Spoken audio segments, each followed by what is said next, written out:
Time for tonight's rewrite. Fox News is barring this man from its Republican presidential debate this week simply because he is gay. Fred Karger meets all of Fox's requirements for being in the debate, which are the candidate be registered with the Federal Elections Commission as a presidential exploratory committee or presidential campaign.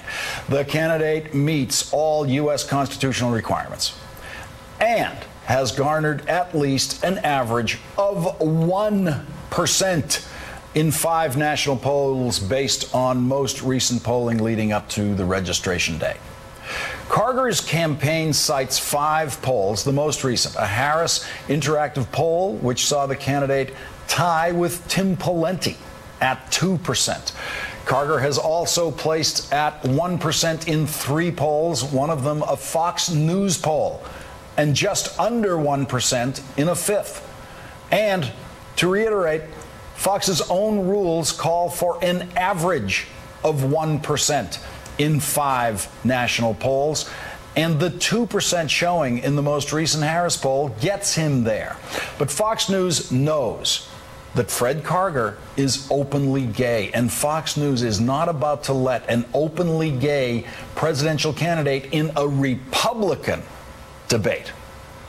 But Fox News will allow this man in the debate, former Fox News contributor Rick Santorum, who polls 50% lower than Fred Karger in the Harris interactive poll.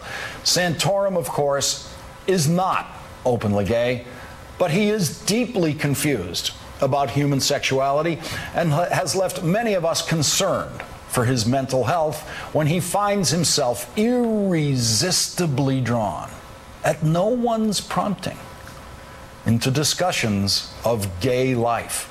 Here's Santorum's latest meanderings on marriage, on same-sex marriage.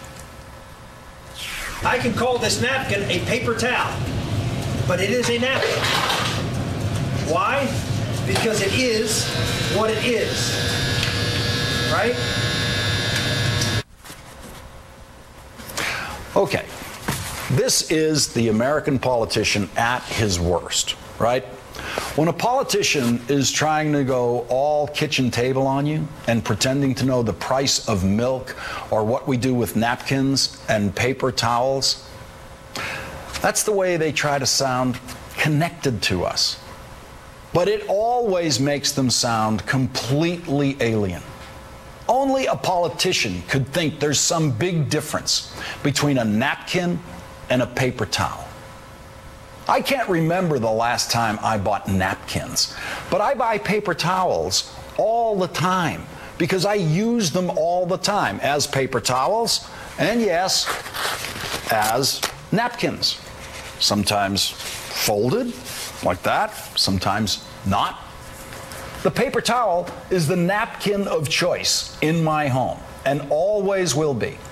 And today, at my desk, I used Starbucks napkins to mop up a little mess instead of paper towels because I didn't have any paper towels.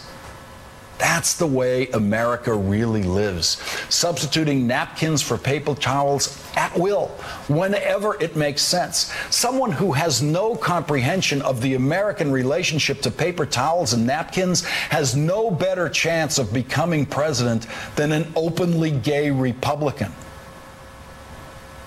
Let's hear where Santorum went with this paper towel thing. I can call this napkin a paper towel, but it is a napkin. Why? Because it is what it is, right? You can call it whatever you want, but it doesn't change the character of what it is, sort of the metaphysical, right? So people come out and say marriage is something else. Marriage is the marriage of 5 people. It can be 5, 10, 20. Marriage can be between fathers and daughters. Marriage can be between any 2 people, any 4 people, any 10 people. It can be any kind of relationship, and we can call it marriage. But it doesn't make it marriage. Why? Because there are certain qualities and certain things that attach to the definition of what marriage is. Santorum clearly has no idea that many of the holiest men in the Bible had more than one wife. Bigamists and polygamists are all over the Bible. But Santorum is very aware that he's running against two Mormons who descended from polygamist marriages, and that's why Santorum will continue to try to link same-sex marriage to polygamy.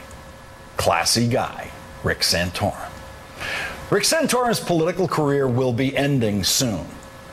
He will go to the Republican convention next year not as a candidate, but as a Fox News contributor again, unless by then he's driven O'Reilly and the gang absolutely crazy by insisting that no one at Fox News ever use a paper towel as a napkin.